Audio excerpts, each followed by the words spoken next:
পড়ে যেও না যেন।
আমি বলবো হিন্দুস্তান, তোমরা বলবে জিন্দাবাদ।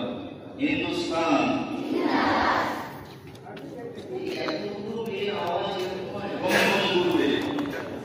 একদম এখান থেকে উপর থেকে বাজারে চলে যাওয়া।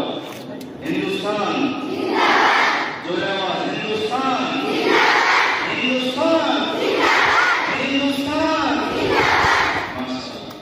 আলহামদুলিল্লাহ, হিন্দুস্তান এখানে আমার জন্ম, এটাই আমার ভালোবাসা জায়গা, এখানেই আমার বেড়ে ওঠা।